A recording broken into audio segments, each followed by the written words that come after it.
What's up, everybody? Welcome back to the Second Street Marvel. I sure hope you're all having a very good day. Um, this is my first time doing a stream like this, so please bear with me, as I'm sure it's probably not going to be the best thing in the world. But like I said, it's my first time doing this. I'm gonna give it a try, see how it works out. So, welcome to the Second Street Marvel. Today, I am going to hopefully get a few guests on here, and we will be discussing Avengers Endgame. Now, I'm not sure if you have all have had a chance to see it. If you're here, I sure hope you have, because we're going to be discussing a bunch of spoilers and a bunch of different things like that. Now, before I get started, I should probably actually. Oh, okay, I thought I forgot my notes. Um, I went and seen the movie several times over the past few days here. Actually, God, what did I go see it? 4 times now. 4 times, okay? Whatever it takes to bring you this video. Now, actually, and I plan on doing I'm doing more of a video, like an actual review of the movie coming up soon for you all, and discussing a lot of these things, because believe me, I've got a lot of pages of notes here from the movie. And let's see, what's this telling me here? In the current configuration, the video's primary and backup streams have different frame rates. You need to configure the streams to have the same frame rate. How do I do that? I don't even know what that means. Anybody else know what that means? I don't know. But yeah, like I said, I just actually got out of seeing Avengers Endgame for my 4th time so far since it came out.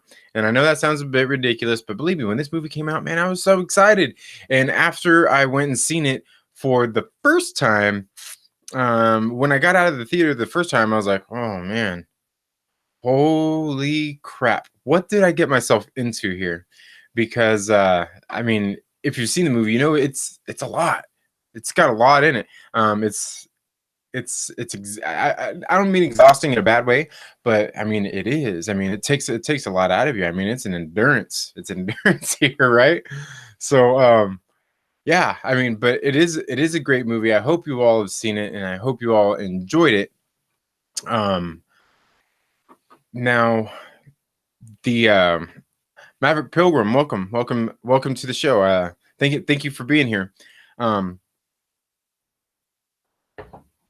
So yeah, like I said, there's a lot of things that happen in this movie, and it really man, it's a lot to quantify. Warstu, welcome. um it's a lot to take in this film, because I mean it's 3 hours. We get a lot in the film, and you know, one of my favorite YouTubers here that I follow was actually saying like how like the first 2 acts were like kind of like mediocre, and the 3rd act was just like absolutely magnificent, some of the best film that we've ever got. And that's honestly, that's not hard to argue against. I mean, that last hour was probably the best the MCU has ever had to offer in terms of like the action and everything, honestly. But I actually disagree, and this is, in case you don't know, that they're actually doing a spoiler discussion right now, the John Campea show. But I actually disagree about the first 2 acts, because to me, that's exactly what I wanted to see out of the first 2 acts of the movie, especially in the very beginning. You know, the movie started off with, you know, how we seem to start it off with with Hawkeye and his family and everything, and that was really cool to see. And then it kind of progressed through basically everything that we got out of the trailers, which it kind of made me laugh a little bit as we were going through in the trailers. And you know, it kind of made me laugh as the movie was going on, and thinking about the trailers, everything that we got in the trailers. And it was just kind of making me just chuckle a little bit, like, haha, it really is. Most of it is in the first 20 minutes of the movie, and that's just hilarious. But then as each thing came along, as it progressed through the movie, I was just like, man, I think, God, what was it? The point where it got its funniest? God, it was something that came in the trailer too. I was like, haha, okay, like that's, I don't know. It just kind of cracked me up. Let's see. Yeah, Endgame is intense for sure. Yes, Tracy Woody, thank you for being here 4 times. Yes, yeah, it's yeah, I haven't been excited to see this a movie this much in a long time. as well. I thought the first two acts were a lot of character moment that I loved. Maverick Pilgrim, I actually agree. That's the character interaction I wanted to see going into this movie. I actually was kind of thinking that that it would remind me of Kill Bill Volume 1 and Kill Bill Volume 2.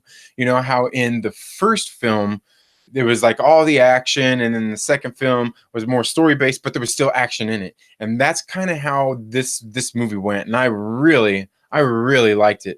I liked the setup with the characters in the movie. I mean, obviously we've seen Black Widow, and just kind of what she was going through, Natasha Romanoff, and Tony Stark when he arrived home. Excellent acting. Everybody in this movie, actually, I mean, they brought their A game in this movie. It was really good. Now, like I said, I've got a lot of notes here that I was gonna go over, and some of the best acting. Really, I mean, obviously, it starts off with yes, Comic Man Jake. Yes, go ahead and let me see if I can send this again, or if you can find that link again. Let me get you in here. Uh,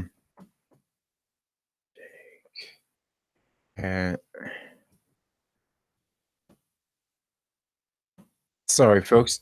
Getting some guests in here. There we go. And okay, sorry. Just in case we have some guests in here, I won't know what everybody is going to be saying. So yeah, the acting really came on. It was, man, it started off very good. Obviously, we had Hawkeye with his family, but then the very next scene when we get Tony and Nebula there on the ship. Now, obviously, they're supposed to be there. They're getting to know each other and getting to hang out and everything.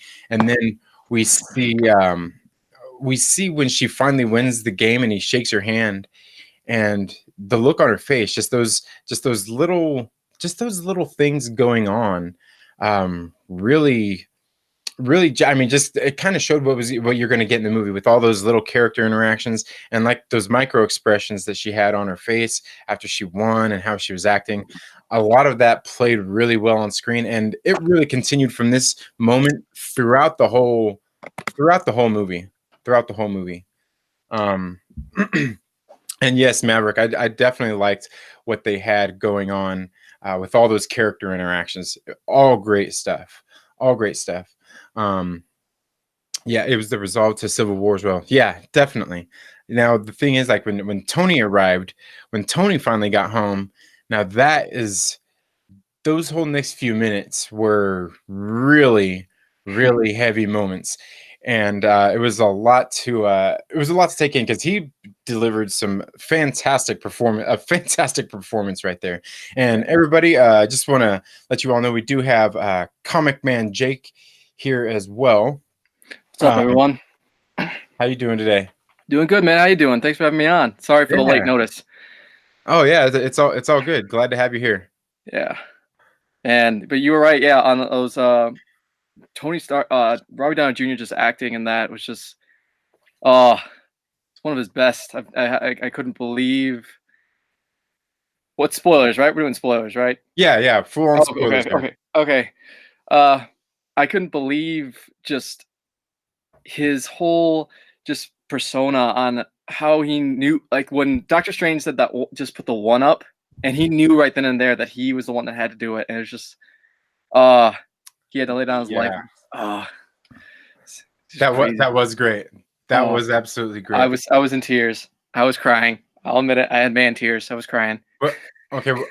What was the first moment that you cried? Oh, jeez. As a father, I had to say the beginning. When Hawkeye was, with his kids, and they all of a sudden, like, all the family just dusted, and he's like kind of freaking out. I mean, I was like, oh crap, here comes just already. And I'm not an emotional type of guy, but that's hit me at home. And then when Nat sacrificed herself, I didn't see that coming. I was like, I thought it was gonna be Hawkeye. I honestly thought, Ronan. I thought it was gonna be Ronan, but God. Yeah, that was it was really great. A lot of emotion there.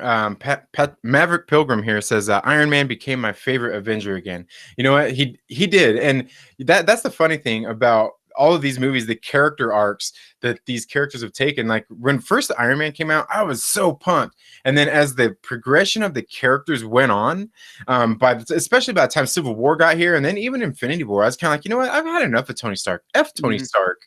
Hmm.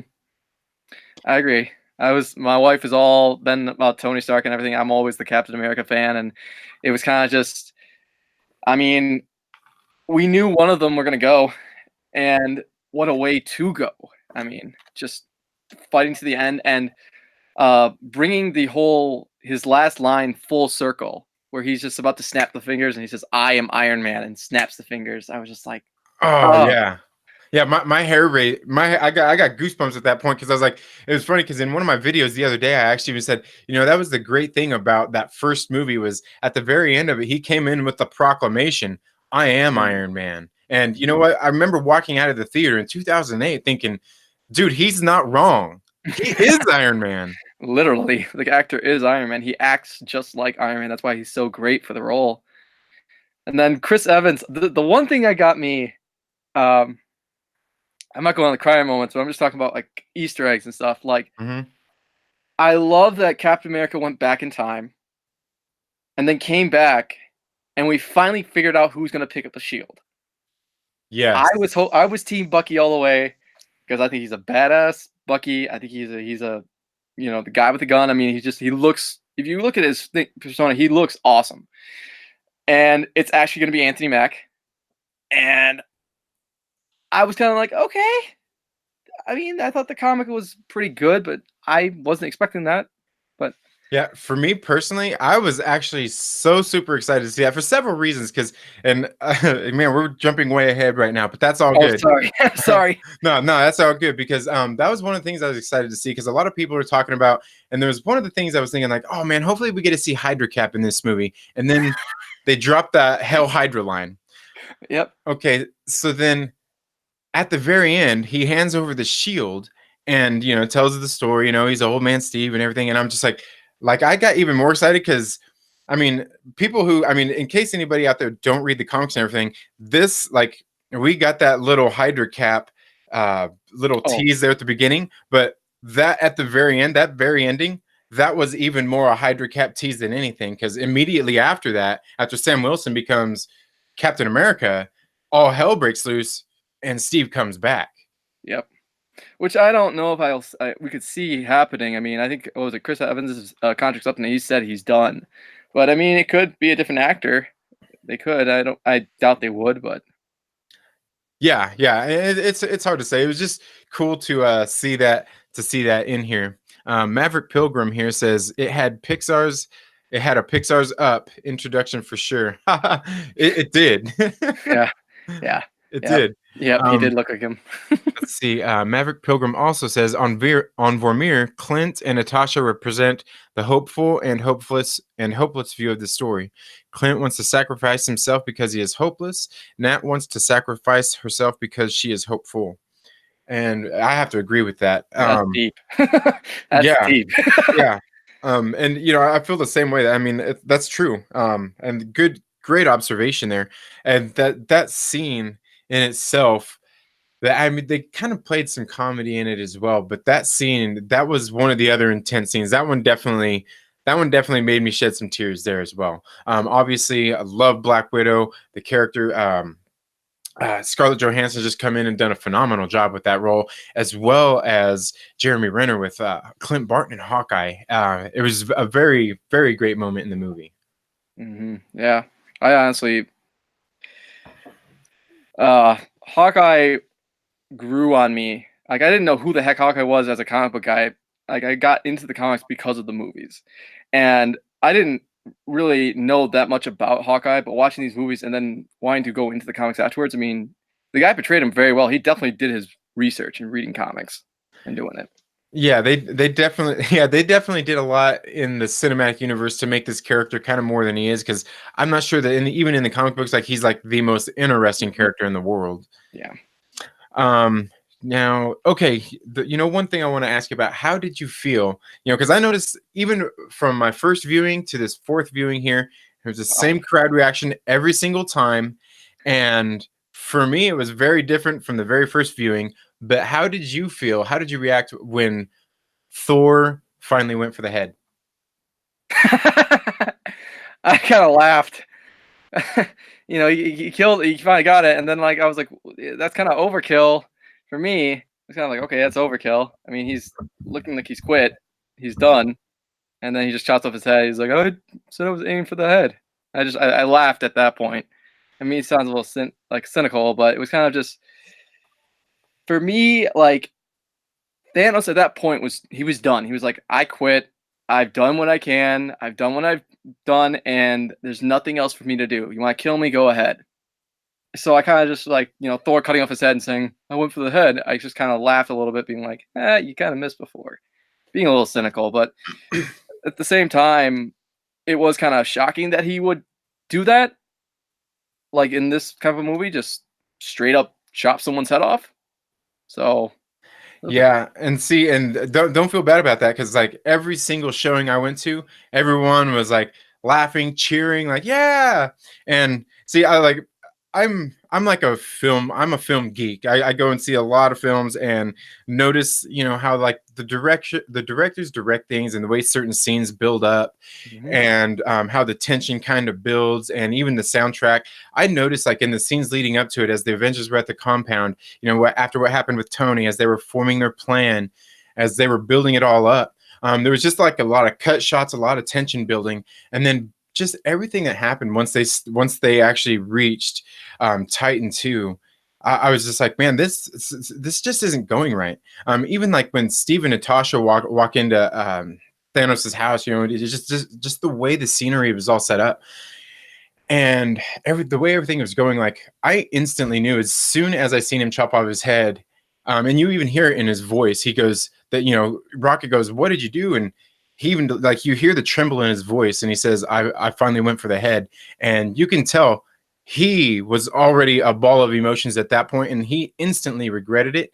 And the first time I watched the movie, I was like, "Oh my god, dude!" Like I mean, I wasn't cheering. I was sitting there like, crap, dude. Like, because I instantly knew that he was going to regret it, and yeah, like I said, but I noticed everybody was cheering, and I think the second time that feeling was even more intense. Like I actually shed tears the second it happened. That when I seen it that second time, I was like, wow, dude. Like, because that's the second time was when I really noticed all the cinematics leading up to it. mm-hmm. Very intense. Yeah. Yeah. And God, what else was there? Okay, Maverick Pilgrim here says, "I'm so happy that Clint and Nat didn't kiss. Their love for each other was pure family type of love, and it was beautiful. Exactly, it Yeah. was too. Yep. And that it almost reminded me that kept messing with the time stream and everything too, because I remember seeing this somewhere else. They were talking about the Soul Stone and him taking that back. How does that work exactly? Because you don't just return the Soul Stone. I'm actually speechless because I don't even know. Yeah, I'm looking at that going, I'm like, how? That's a really good point. Like, the how do you can't just like go back? Well, no, you can't. I was gonna say you could go use the time scope, go back to when they tried to kill, that's what I thought too. but then, As he'd had to stop it. but the thing is, then if that happened and fixed the timeline, wouldn't then wouldn't she be back? Like, That's wouldn't there be a scene like where she's back yeah. because they That's fixed it? yeah, and and honestly, and that's kind of comes back to what I was saying earlier about Captain America when he comes back anyway, and when he stays in the past, he messed up the time stream anyway. It doesn't matter what Tony snapped; he just messed it up instantly right there. hmm We'll have to see those effects that are going to happen afterwards. I mean, we do know that Anthony Mack and Sebastian Stan, I'm saying his name right, Hmm. they are both in a limited series on Disney Plus. So now seeing that kind of ending, I'm wondering if it's like Anthony Mack like becoming Captain America. Hmm. It might Yeah, be. Yeah, and that's kind of what I wonder too. If it's like all about that, and it makes me wonder if that series is going to maybe cover what the Sam Wilson Captain America's comic line did, Hmm.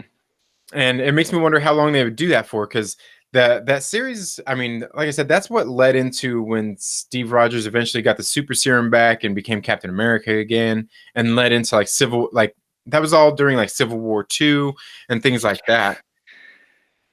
Civil War Two. Oh gosh. Yeah, and I was wondering if they were going to tease something like that in this movie, which they did with the him saying Hell Hydra and all that stuff. Because one thing is we'd probably never see that story in the movie in the movies in the first place. But we've honestly had all the makings in the cinematic universe for that exact story already. The only thing they were missing was Captain Marvel to Hmm. the whole thing. Because if I remember right, in Civil War II, like they had Ulysses there, who was basically predicting the future, which would have been like the MCU equivalent, would have been Zola's algorithm for Hmm. Project Insight. Hmm. Um, so yeah, I mean they've got all the makings there, and it just kind of made me wonder. And like I said, it's probably nothing we'd ever see in the movie because a lot of people didn't seem to like that. But then again, that could easily be said that that's more reason we would see it because for some reason a lot of people don't like Captain Marvel, and yet here we Well, are. yeah. Well, I mean, Brie Larson is an interesting actress. That's all I'll say. I mean, like I thought Captain Marvel was okay. I didn't think it was great. I thought it was okay. I thought, okay, this is a good movie for, you know, if you want to know more about her. But you really necessarily, in my personal opinion, you really necessarily do not need to watch Captain Marvel before watching Endgame. What are your thoughts on that? No, I don't think you need to. Honestly, I don't know. I mean, other than knowing who the character is, I definitely don't think, especially now, that you have to see Marvel before you see this movie. Definitely not required Mhm. viewing because you don't really. There's not even really any Easter eggs from that movie or any kind of hints from that movie that show up in this in really any way, what's form whatsoever, other than Nick Fury dying and now he's back. Mhm. But I guess that was Infinity War anyway. Yeah. I don't know. I mean, eh, Civil War Two was an interesting concept. Um, I do agree that yeah, they do have. I do see your oh, what's it called? Your ideas that you see in the movies, like Zola's algorithm. I mean, and they could do it. It would put more of a shine on Captain Marvel because if for those who don't know, Civil War Two is Captain Marvel versus Tony Stark, and it's basically if you have the ability to prevent the possible future, do you do it? Captain Marvel's yes. Tony Stark's no. It's a possible future. So, I mean, I could see that being a good movie. It's just going to be hard to maybe execute, or maybe they will execute it when they do, introduce the X-Men and possibly maybe do the Inhumans again because the Inhuman series was horrible. So, Yeah, yeah, the Inhumans. It's hard enough for me to watch most of the TV shows anyway, but I oh, watched that all of the Inhumans, and yeah, it was kind of a train wreck. it was Um, pulling teeth, man. It was pulling teeth yeah, every well, time. it seemed like it was just trying to be too hip with everything, like they were smoking weed and just all this cool, just kind of hip stuff, like it was trying too cool, trying too hard to be edgy, I guess. Yeah, I don't know. yeah. Sorry, I'm Okay. getting off topic, but um, do you got anything else? Sorry. Well, I'm just going to go over some more stuff here. Maverick Pilgrim and the weekly rant. Thank you, and welcome to the discussion. Maverick Pilgrim here says Thor was living up to the name of Avenger, but in the end, it didn't fix anything. The team name Avenger had to become something more, something deeper. That was the story of Endgame in a nutshell. Then you know what? Agreed. Maverick Pilgrim. So, Absolutely agreed. yeah, man, you reading book? You reading books or something? Jeez, seriously, you got like Yeah. some deep stuff, man. Yeah, and he says, "Sorry to dominate this chat. I'm just excited." Maverick No, Pilgrim, come on, no keep on problem. going, keep on Yeah, going, and then man. keep on going. We're glad to have you here. It's great to have people here interacting. It's always fun on a live stream to have people interacting. So please dominate away, Mm. dominate away. The weekly rant here says, yeah, seeing it a second time, you can understand why Thor goes down the route he does from the moment he kills Thanos. Yeah, definitely. Definitely. And I like the way they played it later once they came back to Asgard as well. Um, I Yeah, like the way they did that. I love how they did New Asgard. My wife and everyone was confused. I was like, "Ah, that's a comic reference." Yeah. Hmm.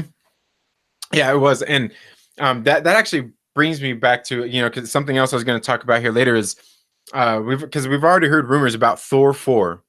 I Um, haven't heard anything, but go ahead. oh, well, apparently not too long ago, Tessa Thompson had said that they were already in talks about doing Thor 4, and I guess Taika Waititi was either I don't know, trying to do a new contract, or maybe he was just giving them a pitch for Thor 4. Hmm. And I guess Tessa Thompson had teased that, and so I mean, just even thinking about that, seeing the way this ended, what's that make you think for a Thor 4 movie? It depends on who they pick. I mean, as Thor, would Tessa Thompson be Thor? Because if they're going like this is my comic knowledge going in there. If they're going through the Jane Foster kind of storyline, where the Thor is a title, not a name, it could be great if they follow kind of that sort of storyline. It just depends on what. I'm one of those guys that I can't really picture it until I hear more about it. So it depends. I'm only basing it off of what I've read. So it could be good. It could be not. It depends on what they do. Yeah, and as I'm saying, I'm not too familiar with that part of the comic lore as far as that's concerned. But it did make me think after she said that. It made me think, like, I wonder if maybe she's not necessarily going to be like Thor, but because he did say that she's the king of Asgard now. Basically, is what he did, was handed her the mantle. Yeah. And it just makes me wonder if basically that's what Thor 4 is going to be about, is maybe her taking control of Asgard and where it goes from there. And then maybe since Chris Hemsworth, we see him with the Guardians of the Galaxy, and we know we got Volume 3 coming out. I can't wait for that. I know. I'm laughing so hard because it's like all these Marvel comics that have came out. One of them is called as Guardians of the Galaxy, Right. and I was like, wow. Sales pitch. No.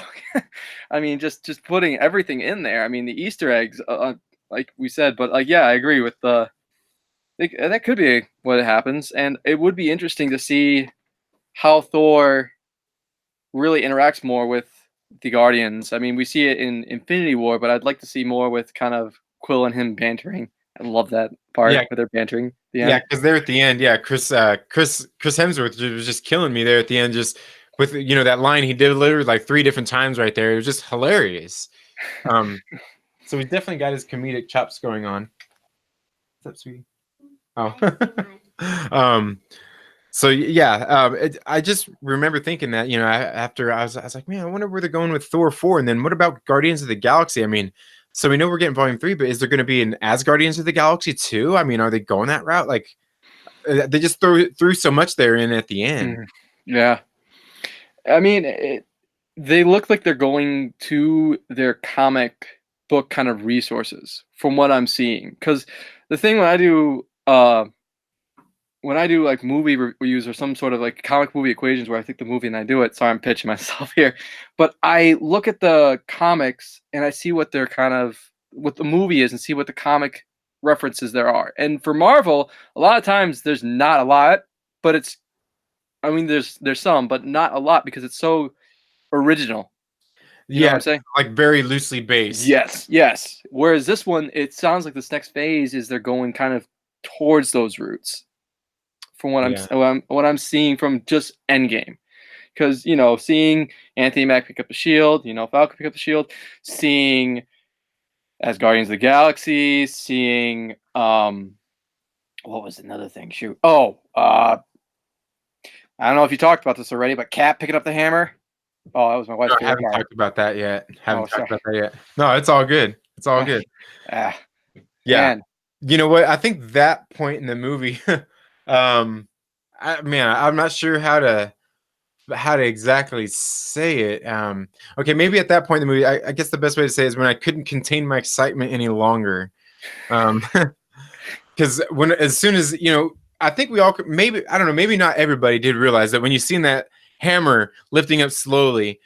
I mean, you almost kind of feel like it's going to be Captain America, and then when you see it, it's like holy. And you know what? Every viewing I went to, there was one guy sitting behind me that every single time yelled "Holy shit!"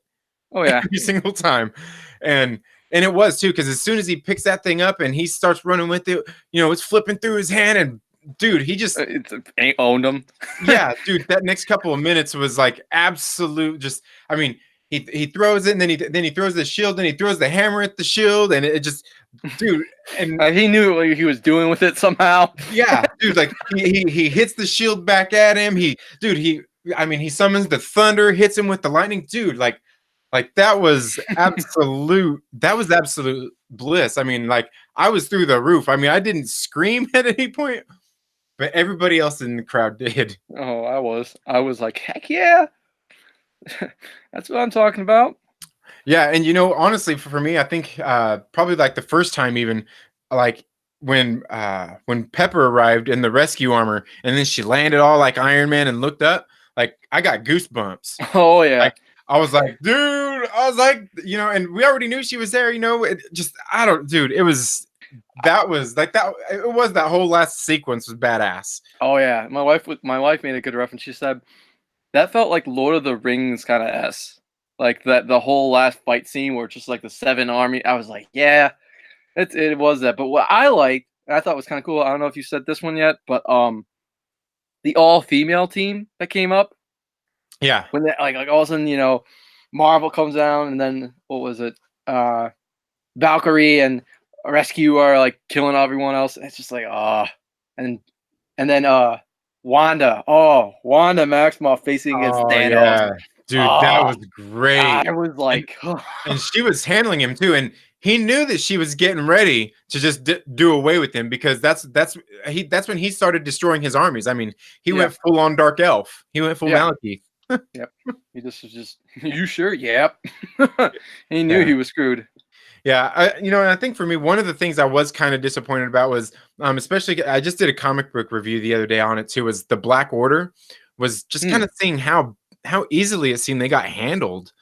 Oh, yeah, that was kind of an interesting concept. Yeah, well, I guess it is the Avengers, and it was a bunch of them. But I was just kind of like, man, they like Scott Lang just came in and just stepped on the Black Dwarf. that's true. I forgot about that. Yeah. But I did like the way he came out as Giant Man and just laid out that Leviathan. That was that was badass. Mm-hmm. I think I loved it. What was it? I think War Machine came back in his Iron Patriot suit, kind of. Yes, there at the very end. Mm-hmm. Yeah, Which was interesting. Yeah, that was very good. Okay, let's get to some more viewers here. Let's see. The Weekly Rant says, I think Incredible Hulk's loose explanation means that their actions only affect future them and not past them. Yeah, I think so. Yeah, because I really picked up on that. I really wanted to pay attention to that scene this last time that I seen it when they were all suiting up, when Scott Lang was getting ready to go, when they were doing, I call it what was it, the Dream Warrior sequence. Isn't that where they brought back Freddy's glove so they could try to defeat him from the dream? I haven't watched. Oh, I haven't watched that. I'm old, man. I'm old. Oh, I didn't watch a lot of horror films as a kid. I'm catching up now. The old stuff now. But yeah, it kind of yeah, he explained it right before they sent Clint back, and he brought back the gloves. So yeah, I don't know, they gave a good explanation of everything with the time travel. It just seemed, and something I was kind of feeling even before the movie came out was I'm not really into the time travel thing. Like I believed in the multiverse, but then the closer we got, I was like, okay, I think I'm giving into this the fact that they're going to do time travel, but how are they going to do it? And they did it exactly perfect. Was they pretty much did the only thing you could do is make it a complete joke. Yep. Yep. I did love how oh, what was it? What was it? That's America's ass. Yes. Scott, that's America's ass. Yeah, he's all saluting. Yeah, then he goes and beats he beats him up. The cat beats up his own self, and he looks and he goes, "That is America's ass." Yeah, that was good. Okay, so let's see what else we got here on the questions. So Nat can't come back. Yeah, unfortunately, does sound like it. What Wait, so wait, if I hear this right, the implications were that it wouldn't affect the past selves, but it would affect their future selves, right? Well, who said the weekly rant, right? Yeah.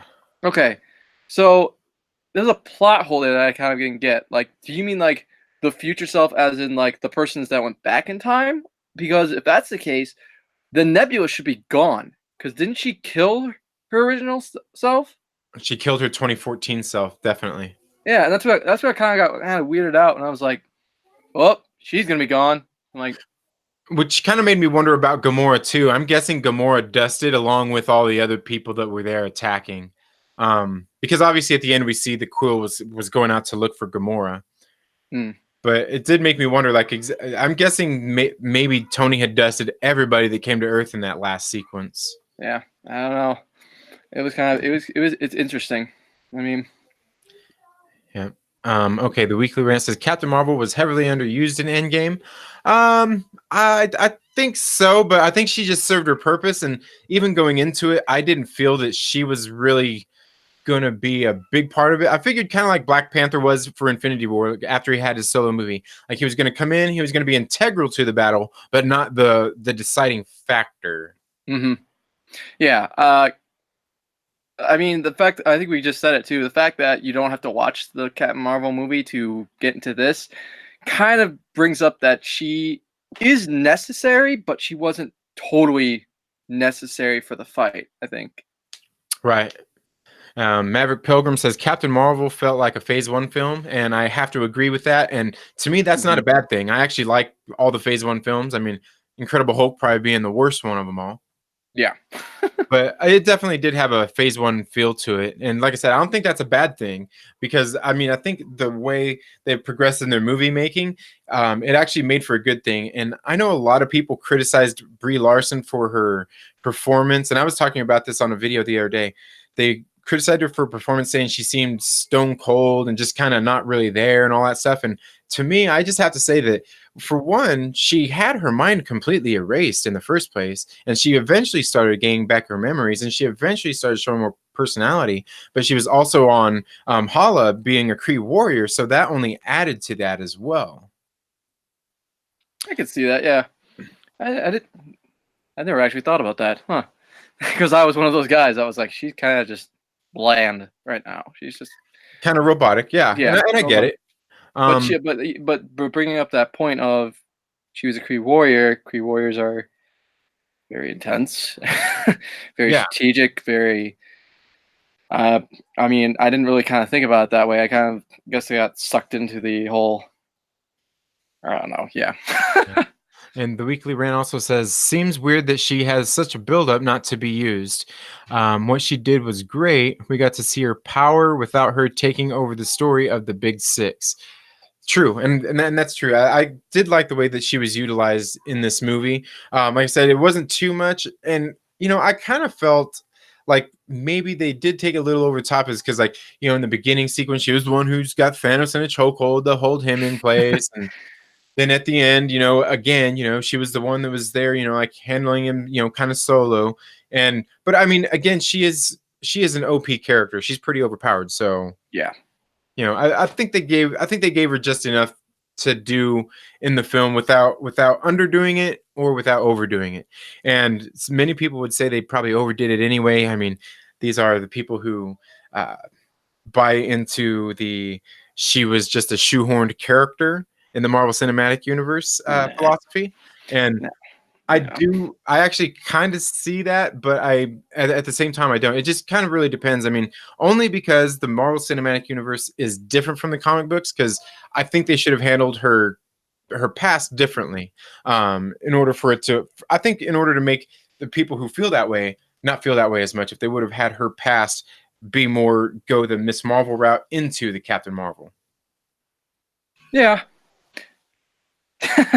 I can't. You've said everything. I can't really think of anything for Cat Marvel. I mean, like I said, my wife and I both agreed that and we compared it, and maybe that's not fair to that character. We compared it to Wonder Woman. Was it as good as Wonder Woman? No.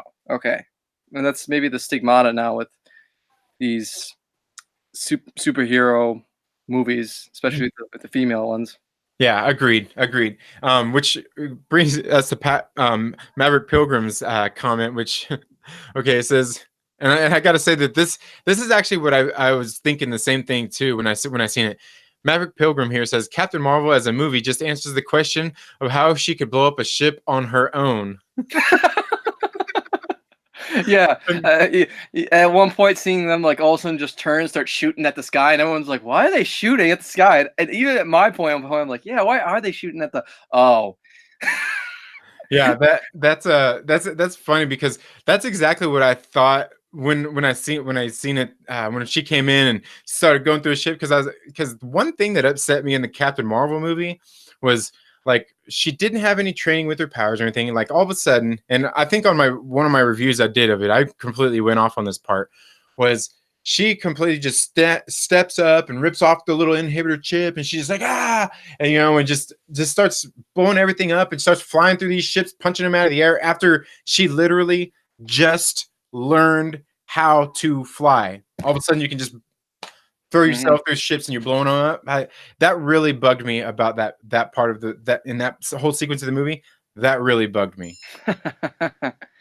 But Maverick is right. That's Maverick Pilgrim is right. That's exactly what I was thinking too. Is I was like, yes, that's that's pretty much what the movie was. It just set that up.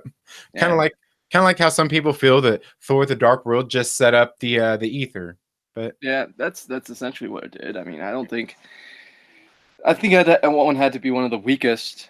I honestly think Age of Ultron's one of the weakest, but I think that one was one of the weak ones because I mean they needed some sort of reality stone, even though it didn't really show.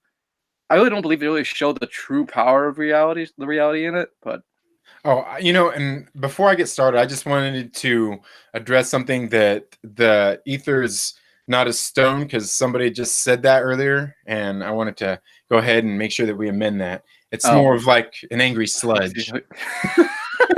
Forgot about that part. I remember that too. Okay, Lebowski. And what, Thor: The Dark World. I mean, I'm gonna do a movie ranking list here soon. I was getting ready to do one, but the movie was coming out so fast. But it's actually pretty low on my list. Mhm. But it's actually one of my favorites in the MCU. I actually do like it. I think it's just underrated by a lot of people. But I like so many of the things that happen in that movie. But I do get people's discontent for it. And the other thing that I actually kind of liked about this movie, I was like, "Whoa!" I'm almost surprised it didn't get boos from us geeks. That Natalie Portman actually showed up in the movie. Oh, that's funny. Yeah, I had, I was surprised by that too. I was like, "Oh, she's actually here." We sure that's not a rerun? Yeah, right. I'm like, I'm pretty sure I'm gonna go watch Thor: The Dark World and see if I can find that scene, and then be like, they just CGI'd Rocket right there. You know they did because notice that's like the only thing you see, and then like Rocket somehow got it. We don't know how. I mean, I was expecting like randomly to hear like a scream, like "Eek!" And then like Rocket's running, but Yeah. Rocket's like, I got it. And it's like, Yeah, okay, and it makes me wonder if they did just use old footage, and they possibly could have, because I do remember that scene happening in the movie, a scene just like that, hmm where she woke up on that little couch or daybed or whatever it is. hmm I do remember a scene exactly like that. Um, let's see what else. What else do we got here? Um, Okay, but let's just go through some more questions. okay. Maverick Pilgrim says, "Just sad New Asgard wasn't in Oklahoma. That would have been funny." Yes. I think Thor 4 will be as Guardians of the Galaxy. Yeah, and that could be. I'm not sure where they're gonna take that. I mean, maybe they are gonna make Thor 4 as Guardians of the Galaxy, and then maybe they're doing a Guardians of the Galaxy Volume 3. It's hard to say, really. Well, I do know that they're bringing back James Gunn. Yeah, they're bringing back James Gunn, and they're gonna use his script. This script, I thought, believed had Adam Warlock in it, so maybe they do Infinity Watch. I don't know. Hmm. Let's see. Maverick Pilgrim here says technically Cap is Thor now, according to Odin's rules. Yeah, I mean technically he would be the Yeah. ruler of Yep. Asgard. That's true. Um, at the weekly rant, it is sad that Nat won't be back, but we will see her in her new solo film, and that I can't wait for. That I can't wait for. Um, The Weekly Rant says, most definitely, that film is supposed to be an origin film. Just seems so pointless now.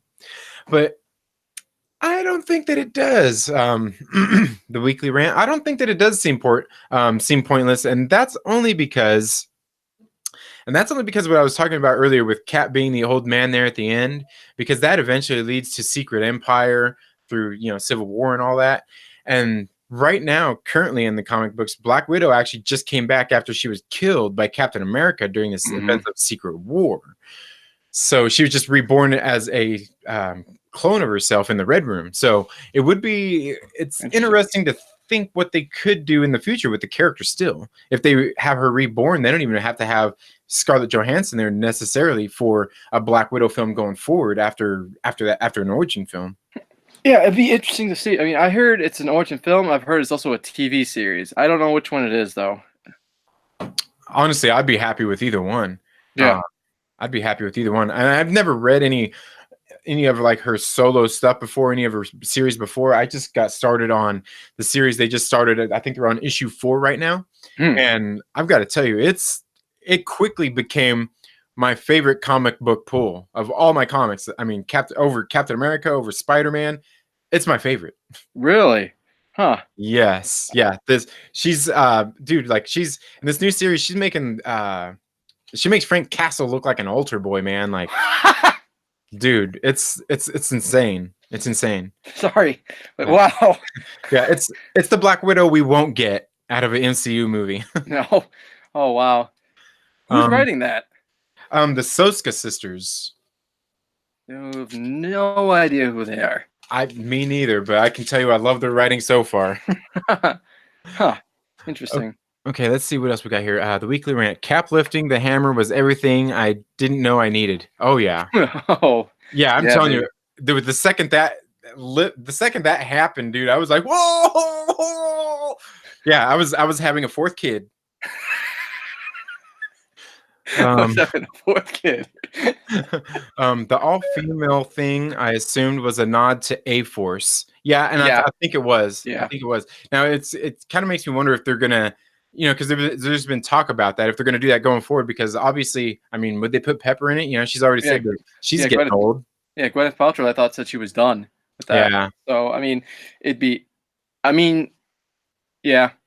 What I thought was kind of interesting too is bringing back Scott Lang 5 years and having Cassidy back, because Cassidy's part of the Young Avengers. I was looking at that. I was like, ooh, they could do it. They could do it now. They could do it. Because before I'm like, she's way too young to do it, but I'm like, they can do it now. Yeah, and and since Harley was there at the end, I mean, he could be. I don't know. I didn't know the New Avengers or anything like that. I'm not sure if maybe he could be one of them too, since he's there and he's a youngster too. I for some reason I thought Harley was Arnold. No, not Arnold Zola. Tony's brother. Shoot, I can't remember his name off the top of my head. Tony has a brother. Oh, I didn't know that. Yeah, he has a brother. Arnold. Something I can't remember. He has a brother that is like evil. I wonder if that's the one they made reference to when. Yeah, because isn't that what he said when he was talking to his dad? Because he was talking about the names that his wife wanted to name Tony, basically. Oh, I remember that. Yeah, holy cow! I think he did say Arnold. Yeah, he said, "What do you want to name him?"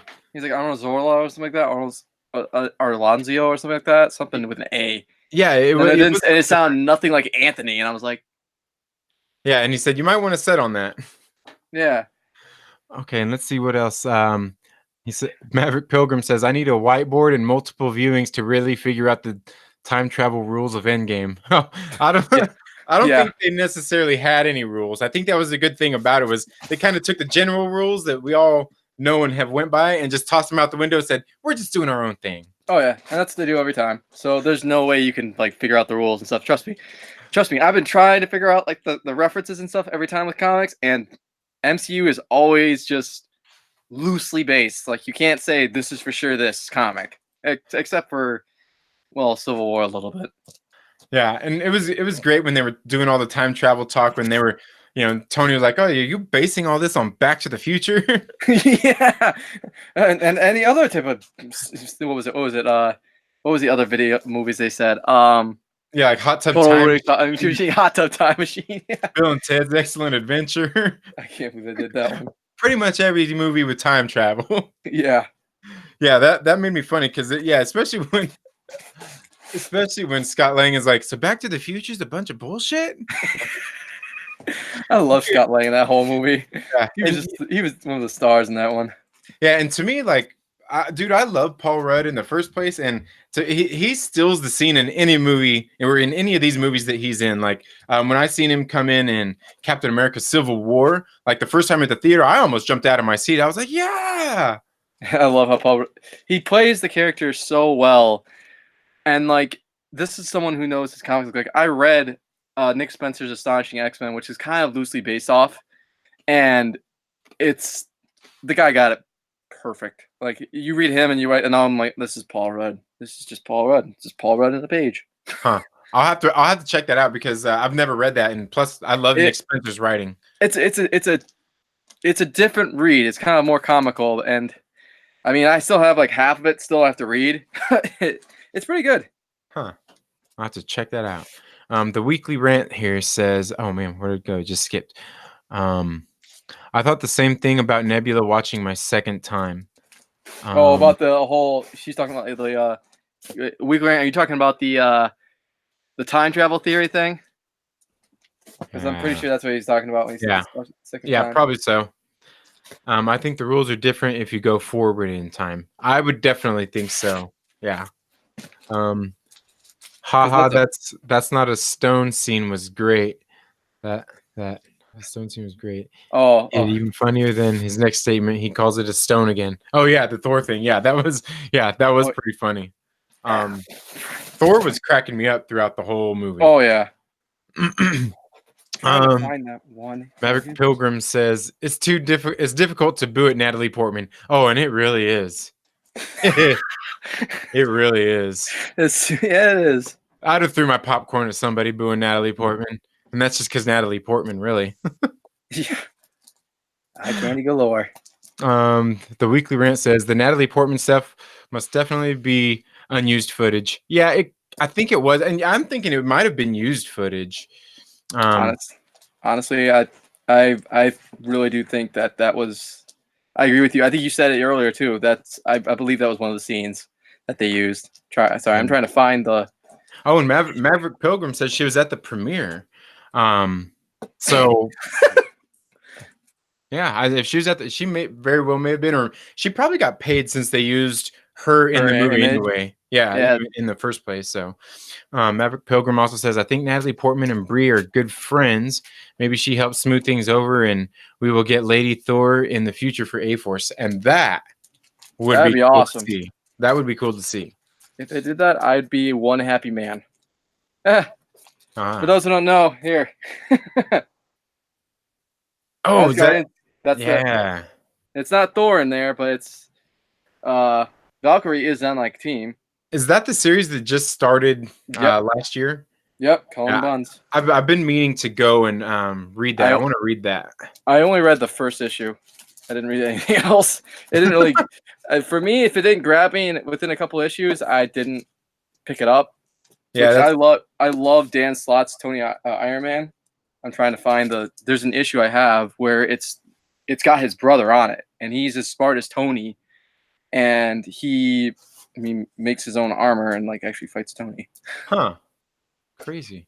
Okay, Steve. Oh, Steve Lanthrop. Welcome to the show, man. Thank you for being here. What's up, man? Steve says the sisters are horror movie directors. Seen 2 of their films. See No Evil 2 with Kane. Oh, so they're horror movie directors. Talking about the Associate sisters who are writing the Black Widow issue. Huh. I did not know that, and that's interesting. And I'm gonna have to go out and check out some of their films now because I'm telling you what they're doing in that Black Widow comic. It's absolutely great. Really? Yeah, I'm telling you that those Black Widow issues. I didn't get to read issue 4 yet. It just came out Wednesday because it's just been so busy. But Believe me, it's on my want to read list. I love that book.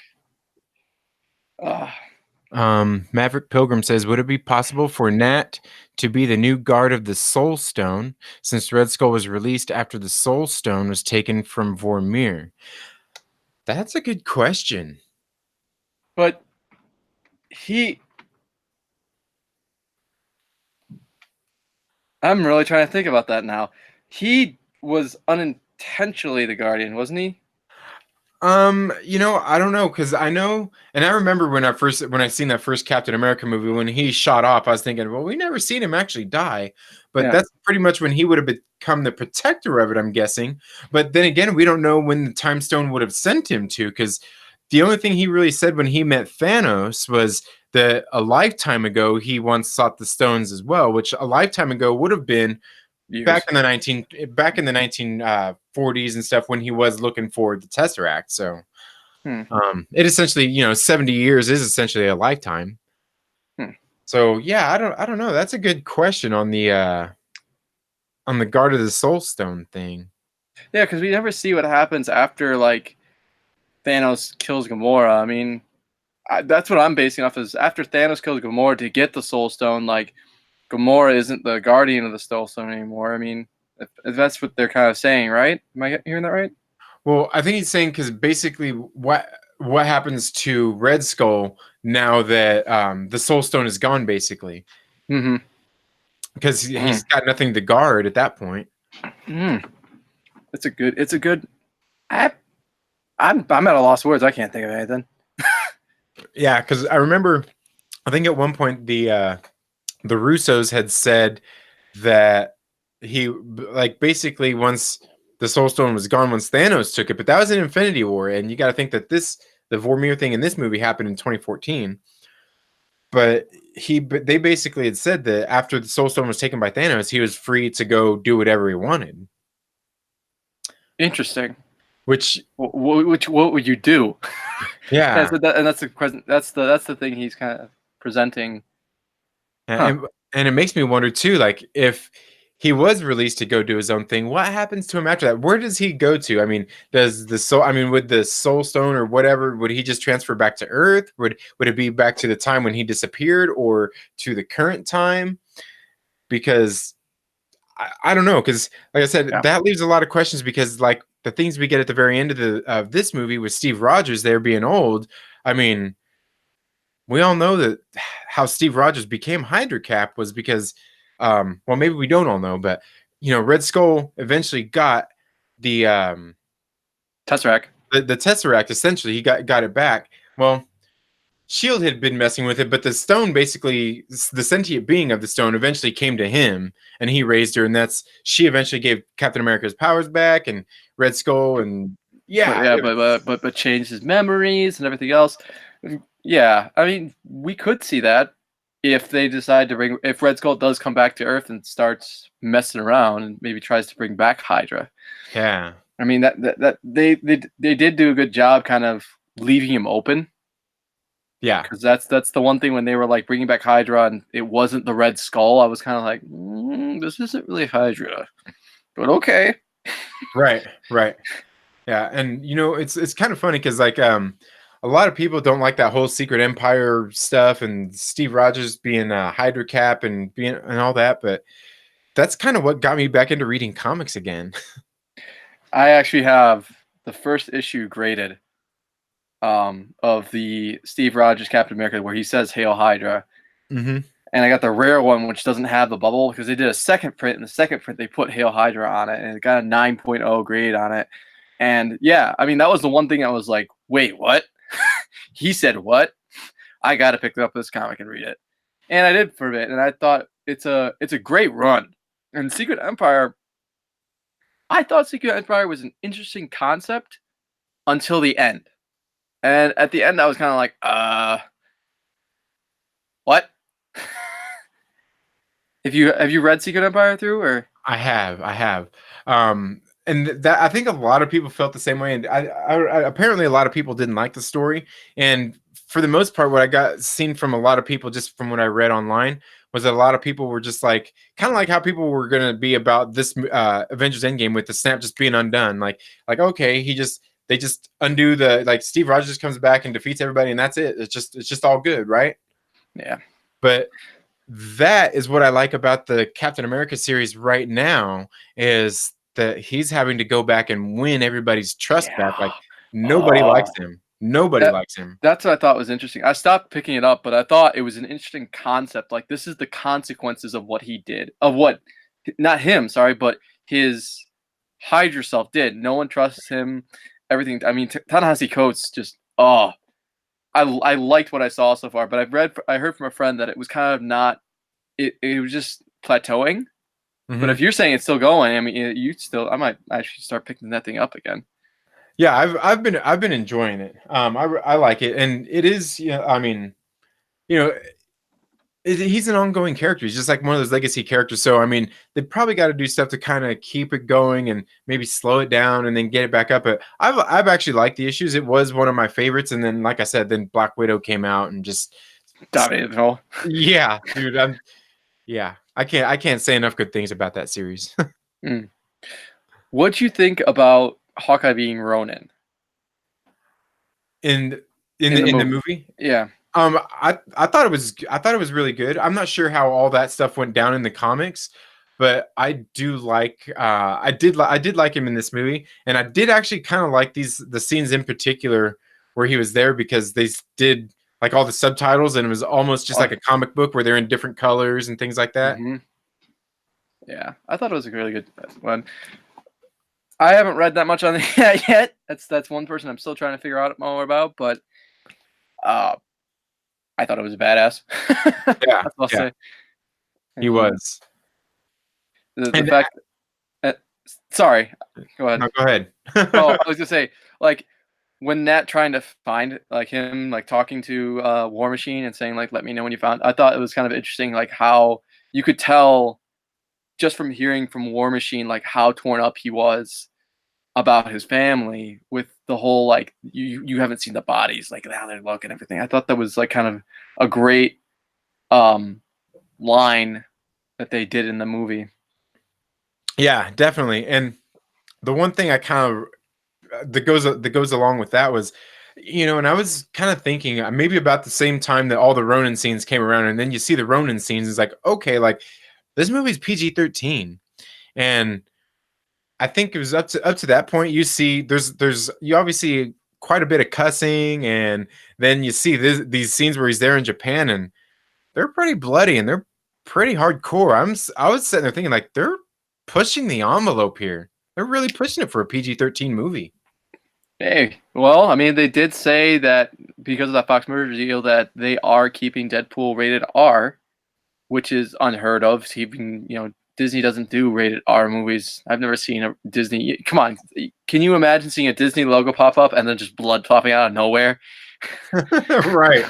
Well, and that's kind of the thing. Like, it's going to be hard to do about like a Wolverine movie, Mhm. because when you're chopping people's limbs off, there's blood flying. There just is. Which made Logan such a good movie. I mean, It- just it was exactly. a pure old man Logan movie.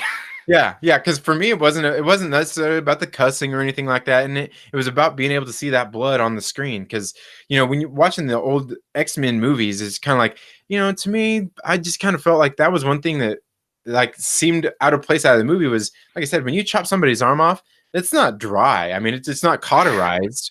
It's unless, blood. unless unless you're the new Wolverine and got those flame claws Yes. and you cauterize everything. Yeah.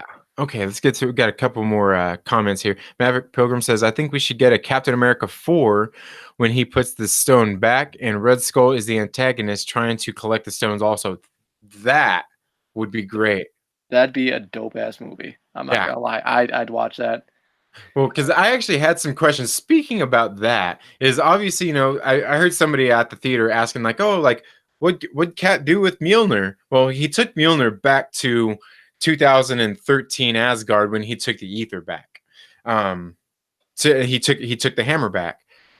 But then my next question is where did he get that shield from? because the shield he hands to Sam Wilson is different than the shield he had throughout the whole movie. And Didn't Tony say he had copies? yeah, he probably does. Well, I thought he mentioned like you're lucky I have copies. Oh yeah, I don't know. I thought he said that in the beginning when he gave the shield back. He's like, "You're lucky I got copies" or something like that. Huh. I thought I heard that line. I might be wrong, but I swear it was something on the lines when he gave the shield. Like he said something along that line. I don't know for sure. I gotta watch it again. I guess for me it just comes because Cap went back to the 1940s and he was there. So then where did he eventually pick the shield back up at what point? Huh. Because then it made me wonder too, like I said, Cap messed up the time stream when he went back to be with Peggy anyway, because then at that point, we know from like even in Civil War, but they never show her husband, but we know that she was married. Mm-hmm. And then that would have messed up with the Sharon Carter stuff too. I just thought about that. Yeah. Yeah. So I was reading another interview about that. Oh, you just kissed your daddy. Yeah. Technically, it wasn't necessarily his niece. I mean, it would have been on Sharon Carter's side because they were only married and they didn't have kids. So, I mean, it technically wouldn't have been an incest thing, but it just doesn't look very good. No, it doesn't. Now that I think about it, it's like, yeah. But as John Campea said, and he was saying that on his show before I started this, was everybody's got a hot cousin. And that's just like an ongoing joke that they have going on his show there, because they use that like in this case or with like Star Wars. Oh jeez. Oh geez, Star Wars. Let's not get into that, please. Oh God. But yeah, that is an interesting point that Maverick Pilgrim brings up, because I was thinking about the same thing too. Like, where did he get the shield, and exactly how did all that stuff work? I mean, maybe a Captain America 4 film would be great to fill that in, because I honestly think we're gonna get one, just maybe not in the near future, but I do think Chris Evans will come back and reprise this role at some point. You really think that? I think he's done. I mean, he's had a great run with it, and I think he's just tired. He loves the character, but I think he's tired of doing. He needs to be known as other actors, other portrayals for different movies. I mean, he's been kind of really stuck with MCU for how many years now?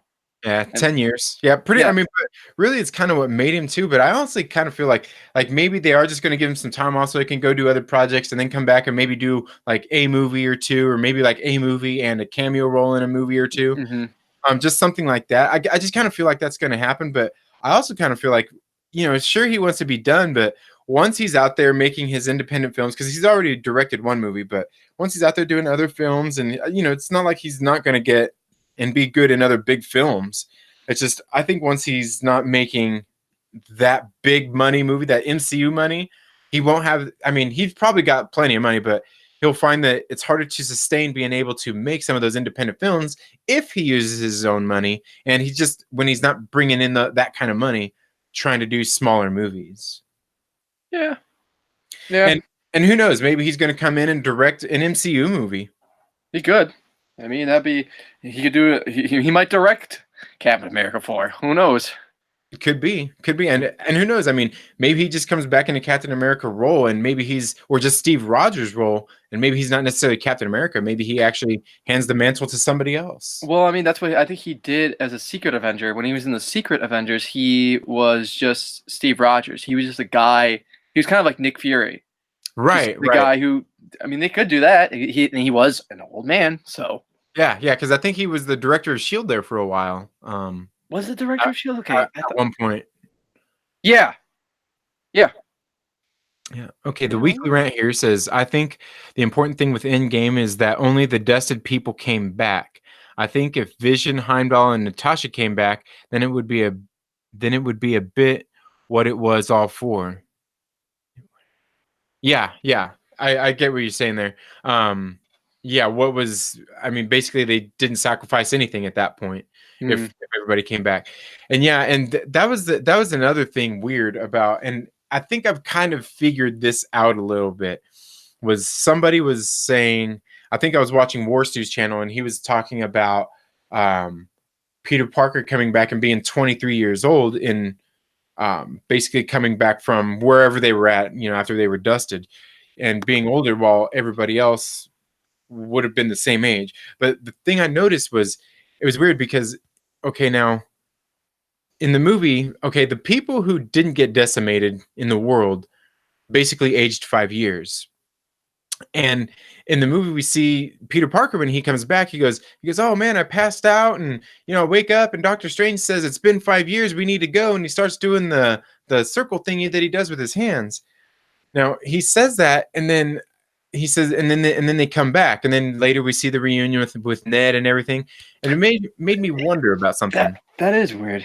Is Peter Parker said it had been 5 years, so basically maybe he possibly did age those 5 years, as did the people who didn't get decimated.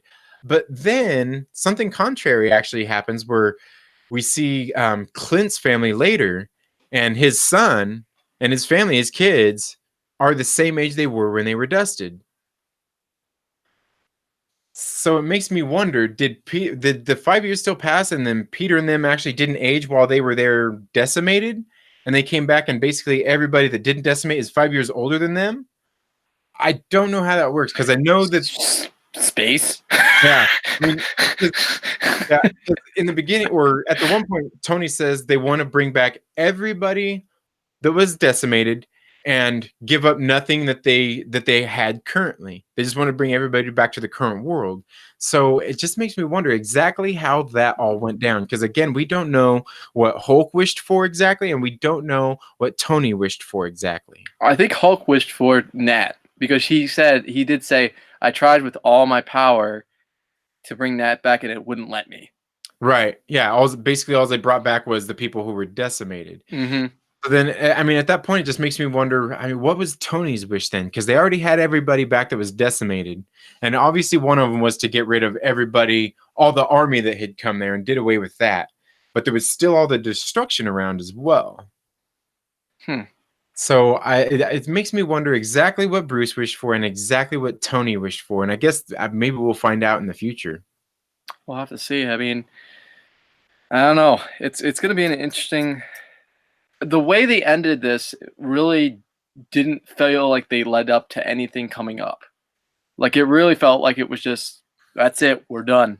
Yeah, I think they just left enough. There's enough loose ends out there to carry on, but it did feel like that like it was a kind of a conclusion. Maverick Pilgrim says Cap knows where Wakanda is. He probably had T'Chaka make him a new shield, and that very well could be. That could be. Yeah, I didn't think about that. Yeah. And Weekly Rant says, "Yeah, I agree. Chris Evans is done." And yeah, I mean, he could be. And like I said, I think they just don't want to let any of the contract stuff be known until after, kind of like they did with the title of Avengers Endgame, kind of until they feel like everybody has seen it. Maybe then they'll talk more about that kind of stuff. Because I think a lot of these people will come back to reprise their roles. Because even like, I mean, Tony Stark, I mean, we see that he's dead, but we also see that Cap messed up the time stream. So he could come back, but it just wouldn't be right. It wouldn't be right. Yeah, I mean, the way he died, that would be like his sacrifice would mean nothing if he just came back. I mean, honestly. Yeah, because I think everybody was really sad, and I think even my wife was crying when Tony Stark was dead. Oh, I was crying. I was crying like a little baby, but as soon as like Pepper came up and said, "It's okay, you can let go," I was like, yeah. She was like, "You can rest now," and I was like, "Holy, yeah!" I was blown away at that. Yep, wife was crying her eyes out because she was crying for, "I called it." I'm like, yeah. Yeah. And okay, Weekly Rant says, "Don't get me wrong, that would be great to see him pop in again, but I agree he is done." Yeah, and he probably is. Alex Dobbs, welcome to the conversation, Alex. And Alex says, "Can we give it up for the real hero, the Rat?" Yes.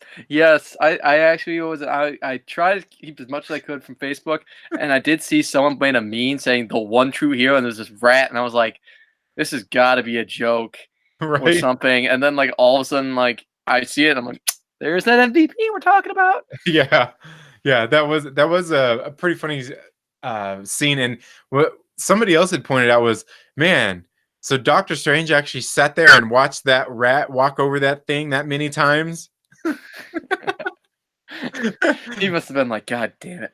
Yeah, I know. Like, I wonder if he's sitting there like trying to like some quantum entanglement of himself, just like nudging that rat, like, come on, man, just move over a little bit. Try this way, see what happens. Yeah. Which, ooh, speaking of the quantum entanglement, was something that they brought up with the Nebula too, and which I thought was kind of funny. The whole R2D2 thing when Nebula went R2D2. Yeah. That was the first thing that popped in my head when she started losing it, and it showed that vision of when they when they got there to Morag. Yeah. Yeah. That's a good point. Holy cow! I didn't even think. Like, I've only seen this once, so I probably have to see it again to really like digest it.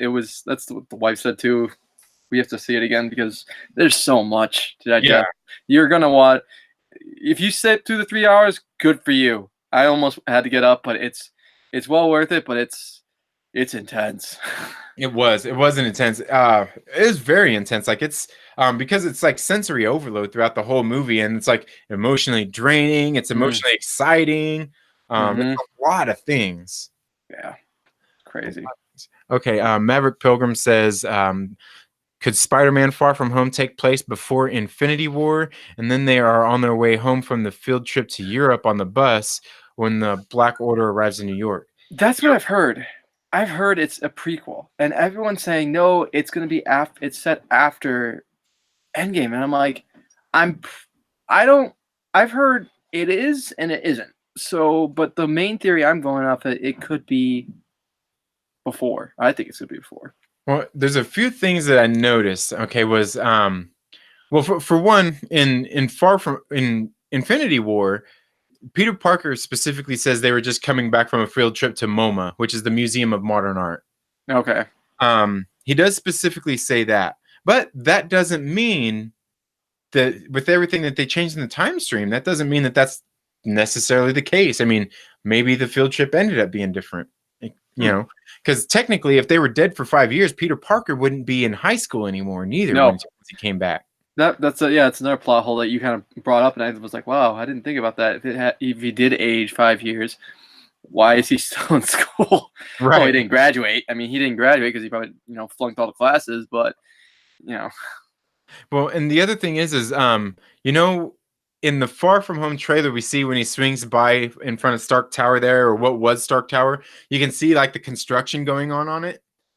Yeah. But in this movie, in Endgame, we actually see there's construction going on Avengers Tower in a scene in the movie.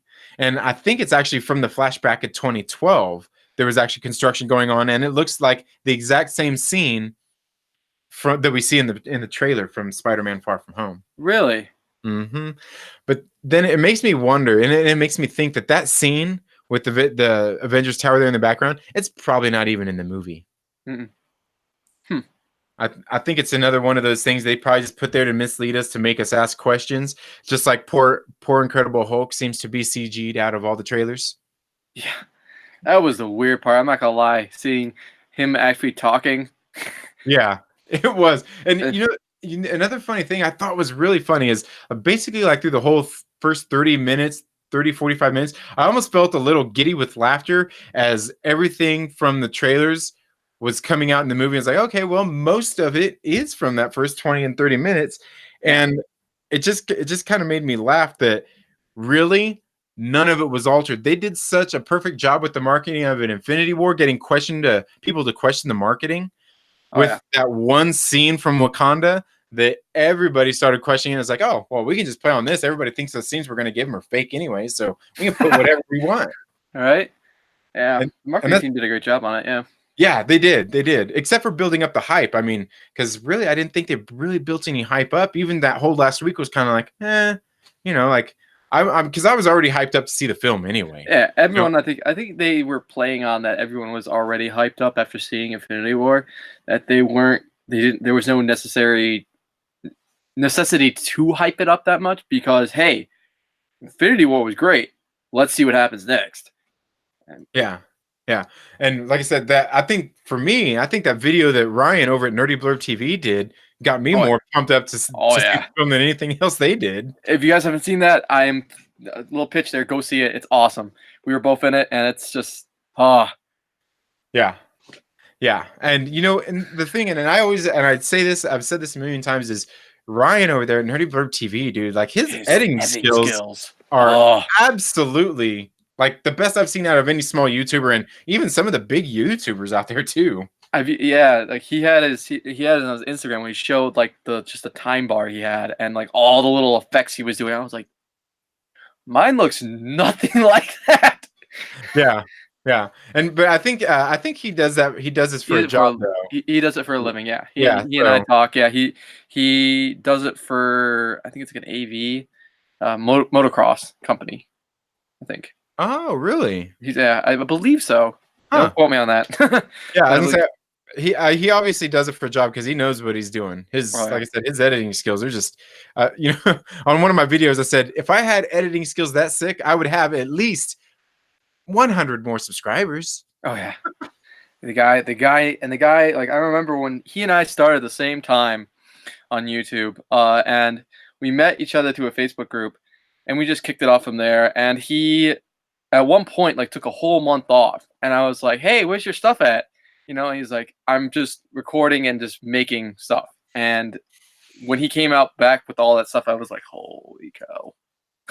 Oh, That's when he okay. really got into the big, like really like new content, like into the comic verse, all that other stuff. He's he's amazing what he does. Yeah, he is. He really is. And like I said, if anybody here on the stream, if you've never seen Nerdy Blurb TV, you need to go check him out. I know I left the link in one of my videos. I'll make sure I go back and edit the data on this later and leave a link for his channel because he's got a lot of great videos in the first place, but his editing skills, they're just off the chain. You'll be surprised like how well he does this stuff. I mean, he knows what he's doing, and if he doesn't like something and he sees it doesn't work, then he doesn't continue with it. He always asks people's opinions and everything. He loves conversing with everyone that's talking. You will if you put a comment in the chat, he's usually going to respond back to you. Yeah, and you know what? I've honestly got to say, because of Ryan over at Nerdy Blurb TV, I know I've gotten some subscribers over here just because Oh of yeah. what he does. Yeah, he does. Yeah, he's always one of those guys that he says that he wants to build a community. And that's what he's built a lot of the times. It's just a huge nerdy community. And I mean, if you have a channel, and this is just a little sorry, I'm pitching a lot. No, that's but good. but if you have a channel and you love nerdy content and everything, reach out to him. He always likes, nerdy content. Yeah, yeah, and that's kind of how you ended up here. I mean, we've been talking about doing a collab video Yeah. here for a while, and we haven't got around to it. I mean, I'm busy. I know you're busy as well. So, Oh, yeah, it's bad. I haven't been uploading anything. I had one uploaded and I was like, I'm not confident with it, but I'm probably gonna upload. I'm probably gonna let it out on Monday. That's a swamp thing because oh, that's nice. coming out. That's coming Yeah. out. Yeah, and I feel the same way because like lately with all this Avengers Endgame stuff, and I run a small business. I've got 3 kids. I've just had a lot going on in my life right now because taxes just ended. Just a little over a month ago. Somebody, I was in a car collision. They totaled my work van, and Ooh, it's yeah. been Tell me that. Yeah, crazy. yeah. So like I've been doing a lot more live videos just a fewer nicer produced videos, and it's something I don't like to do because I basically started this channel and to present theories, but I wanted to make better produced videos. Mm-hmm. Not just hey a bunch of live videos because like I said, I mean these look nice. I mean my computer it does pretty good, but when you see like got the good camera quality there, the good sound quality, and Yeah. I can go through and edit in cool graphics and stuff for this. That's what I want. I mean, if I don't want to. I'm not here to just do vlogs. I mean, Yeah. Yeah, and I'm right. It takes time. I mean, I'm just right now I'm making videos. I'm making the raw video footage, and then later on I will be like editing like crazy. I have a vacation coming up in which I'm just gonna be just sitting in front of a computer and just editing and just focusing more on that. And that's where I've kind of not been uploading a lot, is because us YouTubers, I mean, we have to create content, but we also have to create interesting and like eye grabbing content. And it's hard. yeah, It is hard. it is. Um, and yeah, and so like I said, hopefully we'll get a chance to do an Oh, we actual will. We nice will. produce video like that in the future, because that's I mean that's what I want to do. Anyway, like I said, I mean anybody can do vlogs. I mean Yeah. anybody can do that. Yep. Yep. Yep. Yep. Okay, let's see. And if you guys haven't been over to check out Comic Man Jake's channel, you should go check out Comic Man Jake's channel as well. Like if you're here on my channel, you probably know I like a lot. I'm into Marvel. I do a lot of the Marvel stuff. Comic Man Jake there, he's more of a DC guy. I mean, he's not all DC, but he's more of a DC guy. I do a little bit of both. I'm trying the thing, like I said, I do a comic movie equation where I try to figure out if you like this movie, read this comic. Like I've said before, the MCU does a great job basing stuff off comics, but DC usually does a better job keeping to their stuff. So it's easier to do that stuff. But I am trying to do more Marvel stuff. I love the MCU. Don't get me wrong. I love Marvel. DC's just always been my homeboy. Yeah, no, and I feel that because like for me, growing up, you know, I was born in the 70s, so like I grew up through the 80s, the 90s. Like I grew up with good DC property films. I mean, I grew up with Christopher Reeve's Superman and Michael Keaton Batman, and you know, they used to rule. You know, DC used to be the ones that they used to be the model. Mm-hmm. You know, they used to be that. Yeah. And that's what's great about seeing them coming back all of a sudden. You know, it's great to see what they're doing. Like, you know, Aquaman came in, and that was just like a fun joyride of a movie. It really was. And I love that for DC. I love that Shazam and Aquaman were both produced by the same guy, Jeff Johns, who's a comic book writer, who's an amazing comic book writer. He also wrote the script, I think, too, for Aquaman. Oh wow! And he did an Aquaman run, which is phenomenal. I will highly recommend it. It was the New 52 run. He started it off for a bit, and then it just if you read that and then watch Aquaman, it's literally, it almost feels like it's his continuation. Huh? Yeah, I was gonna say, and because I've never, you know, I noticed like since I was growing up with all those great Warner Brothers movies, I never really, or I guess a lot of them were Warner Brothers movies, but DC movies, I never really read. Even growing up, I never really read DC comics. It was mostly Marvel comics. Mm-hmm. Yeah, Marvel's got great stuff, and DC does too. I mean, and that was the one thing we were going to collab on was what was it? I called it Marvel versus DC, and why does it matter? Yeah. Oh yeah, that sounds like a fun video. Yeah, maybe we'll just do a live stream on my channel and just do that. Yeah, either or. I mean, come up with kind of a script, and we can go back and forth like that. Yeah, that's cool. Yeah, that's cool. Yeah, we'll got some more questions here. We got okay, where are we at? Maverick Pilgrim says, at Alex Dobbs, yeah, that rat is an Avenger. Yes, he is. He's on the good team, dang it. I mean, I would just totally just officially knight him as an Avenger. He says it's probably Remy from Ratatouille. It's a Disney property too. It could be that guy Ralph. Welcome. Thank you for being here. He says the film was beautiful. I'm going to watch it again tonight, dude, and enjoy it. Yeah. Enjoy it. Let's see. Alex Dobbs says no because they went to MoMA, the Museum of Modern Art. Yep. And Maverick Pilgrim says, yeah, I forgot about the specific reference to MoMA. Yeah, and they did. But like I said, they did reset some things, and Cap went through and messed up everything anyway. So we'll see. We'll see. Because like I said, it's really hard to say, because really, what are Peter Parker and all of his classmates doing there in high school still 5 years later? Yeah. That plot hole. I mean, you gotta think. I mean, and this isn't a knock on teachers, but you gotta think we do have some bad teachers out there, and maybe the decimation got rid of the good ones. Maybe it got rid of all the smart kids too.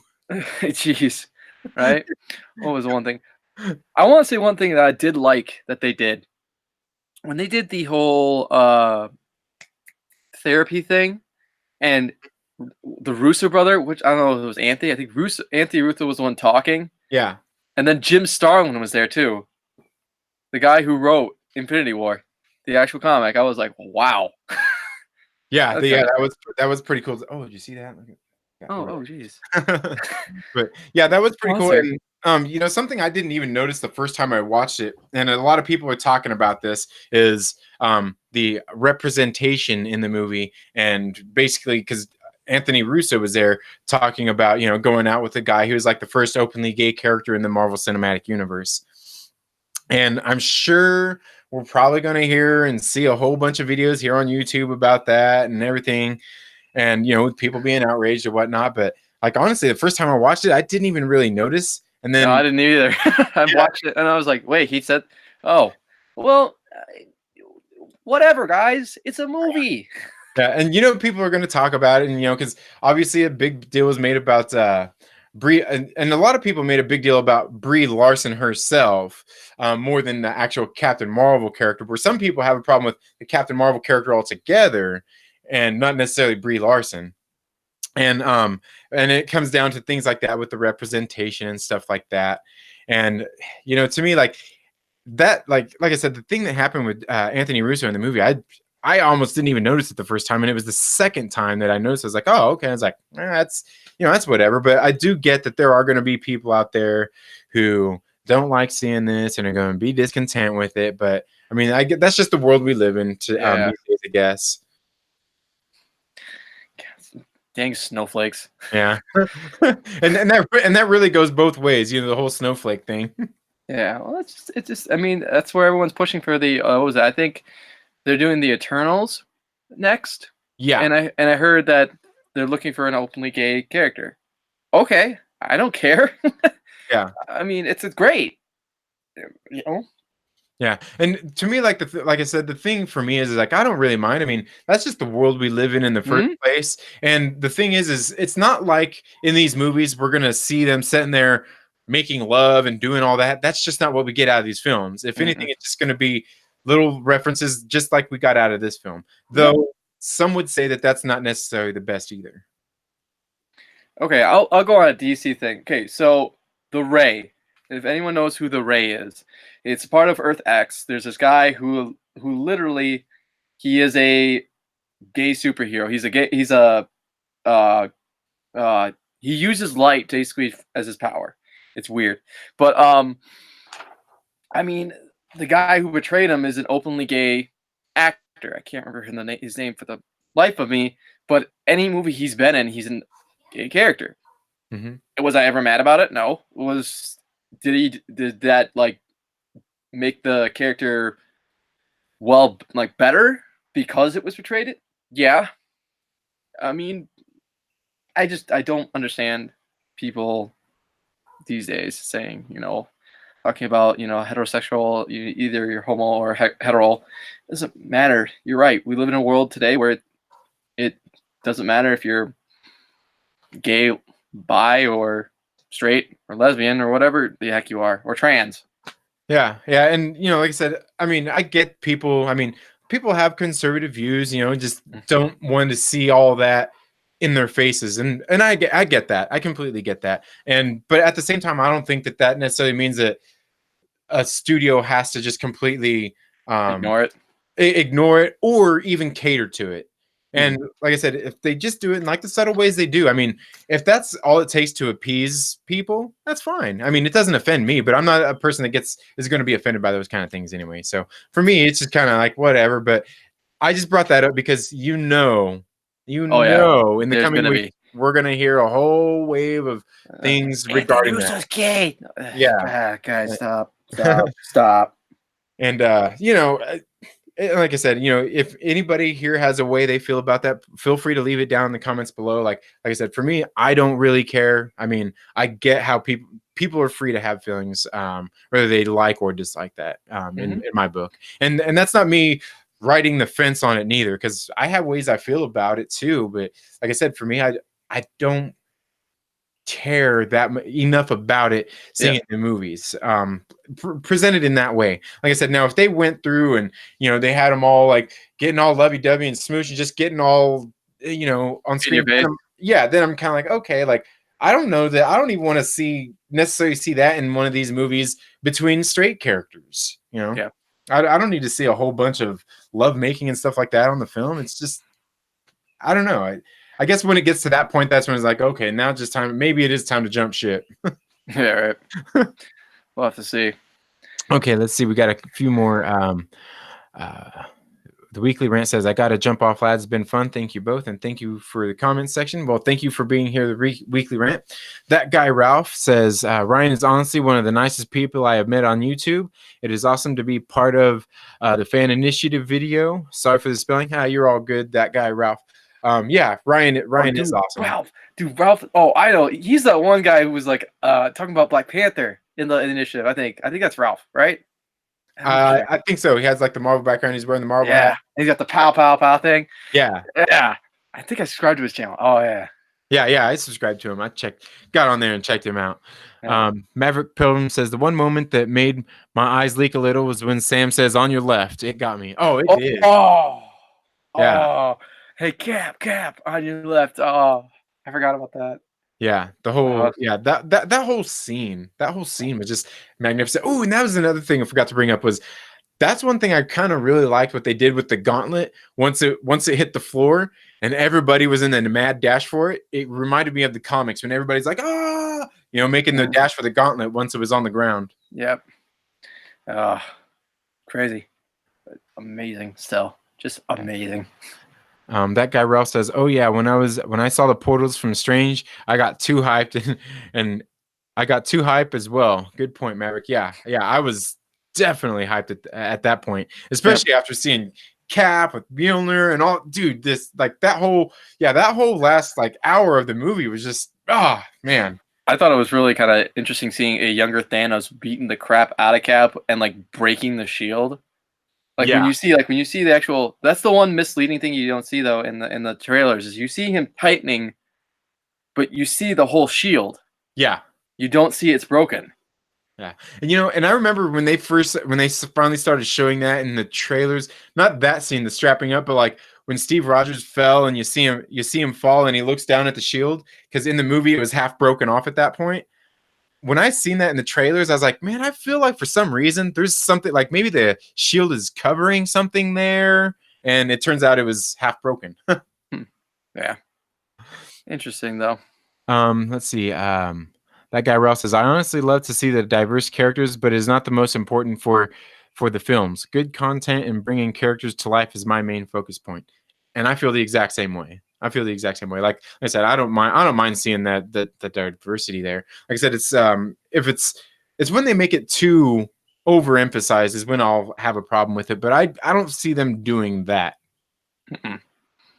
Which brings up something else. Somebody else I seen on on another channel somewhere. Somebody was talking about the scene with Captain Marvel towards the beginning when Captain Marvel was there when they were meeting with Natasha Romanoff and Captain Marvel turns and looks at Rhodey and says good luck and walks off. They were kind of like alluding to the relationship that Captain Marvel, that Carol Danvers and him had in the comic book. Yeah, that's what I thought too. I was looking at that like, oh, is there something going on there? Are they hinting at Civil War too? Because and I kind of didn't really take it as that. Like me, I and the first time I was kind of like, what's going on there? Why is she saying that? But then by the time this last watching, I realized that she was telling him good luck because he was getting ready to break the news to Nat about Ronan. Oh, that's a good point actually. I'm pretty sure that's what it was about. I'm pretty sure. I don't know that for sure. But it also kind of made me wonder too, because somebody else had talked about in the Captain Marvel movie, where it seemed like it alluded to her and Maria Rambeau having a relationship. And I was like, I don't know. I mean, I guess in both cases I missed it, but I mean, growing up, I was never the person to realize when a girl was hitting on me neither when she, liked me. So I'm sure I miss a lot of these kind of signals in the first place. I'm like Steve Rogers. I'm more like Steve Rogers. Like yep. She likes me, she was flirting. Yep. Oh, I know. I was the same thing. My wife's the one that approached me. Yeah, like the secretary in the first Captain America that goes up and just starts kissing him and saying like, "Oh, the other wives can't give this to you." Basically, is what she said. Like I'm Steve Rogers in that situation. I'm like, like getting kissed and like all of a sudden like,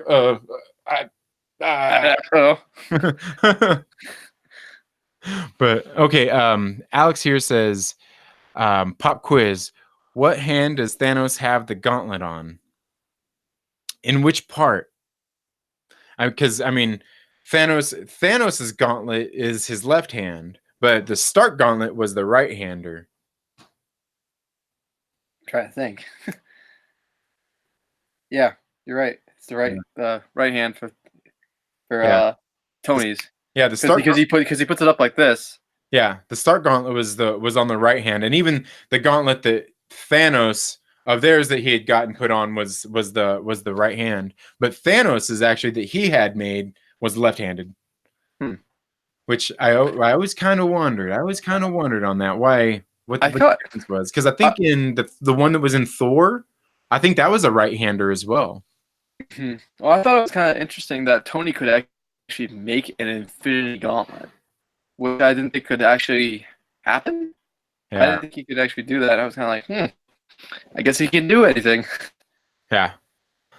Okay, let's see. That guy Ralph says, yep. Maverick Program says on his left. Yeah, I get it. Yeah.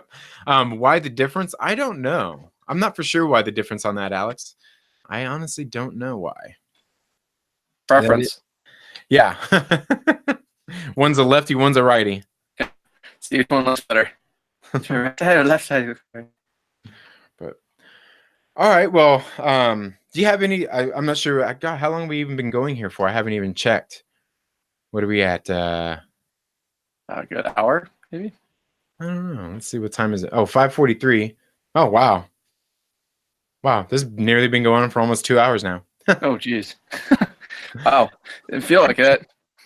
Yeah, I know. Time flies when we're having fun. Oh, yeah. Man. What? I'm checking on YouTube right now. My like to dislike ratio. Love it. Nice. Yeah, we're setting at 4 likes, 12 dislikes. Oh, thank you very much, people. And that brings me to my next point. I just want to thank you all for being here. Please like the video, and even if you dislike it, you don't have to leave a comment about why you dislike it, but I just want to thank you for giving us a dislike as well, because dislikes help feed the algorithm. It lets YouTube know that you're here watching my video, and we do appreciate all of our viewers being here on the Second Street Marvel. Thank you for your love. Thank you for your dislikes, because you know what? Even your hate, we want to monetize that. And that's what we're here for. We are here to monetize on your hate, on your love, and everything else in between. That's like a great sales pitch. I'm not gonna lie. Yes. I mean, because far too many times, I've seen it plenty here on YouTube. A lot of YouTubers have, their feelings that they express. And of course, there's always people out there who feel opposite, and people who want to come in and share their dislike for what we are doing or what we are saying. And I just always like to say, because I'm not sure if you follow Young Ripa 59 here on YouTube, but he's got an excellent channel. And I think one of his favorite things is we love to monetize our haters. And yes, we do. Because you know what? You're still here. You're still viewing. You're giving us dislikes. You don't want to leave us a comment. You don't dare do that. But you're still watching the video to give you a dislike. You're still here. You're still giving us the attention that you want to give us, and we appreciate that here at the Second Street Marvel. Nice. Maverick Pilgrim says, yeah, Odin's was a right-handed one. Okay, I thought it was. He says, one theory is Thanos waited till Odin was dead before really starting to make a move. I highly agree with that. I definitely agree with that. Just because I can't like it twice. Haha. Nice. Okay, that guy Ralph says, it's an awesome channel and videos are cool. I do watch both your guys' channels. Great stuff. And thank you, that guy Ralph. I've actually subscribed to you as well, and I've been checking out your videos. Definitely, man. You've been, and I'm always. Maverick Pilgrim says, but always got to drop a like on this channel. And thank you, Maverick. I do appreciate that.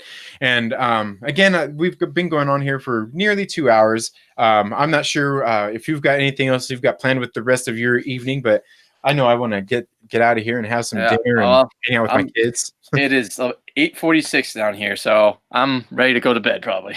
Right? Yeah. All right. Well, again, thank you, Comic Man Jake, for being here. In case you guys haven't checked out Comic Man Jake's channel, go check him out. I will leave a link to his and Nerdy Blurb's channels here probably in the description, and probably on some end screens that I'll go and fix up later. And again, thank you, Jake, for being here, and thank everybody else for being here as well. Well, thanks for having me on. Always a pleasure. Yes, definitely. I look forward to seeing some more videos from your channel, and I look forward to seeing you all here in the future. Right. All right. Well, I think that's all I got for this video. Thank you all so much for tuning into the Second Street Marvel today. If you haven't already, please make sure you're subscribed. Click the little bell so you get notifications anytime we have uploaded new content or anytime we have a live video planned. You will get notifications for that. Also, make sure you share the video and share it with a friend so we can hit 200 subscribers even faster. Because as soon as we hit 200 subscribers, I will be doing a giveaway for a copy of Warner Brothers Aquaman. So make sure you're subscribed and make sure you share it with a friend. And again, thank you all for being here. Thank you, Comic Man Jake. You all have a very good evening, and we'll see you next time. Peace out. Later. All right.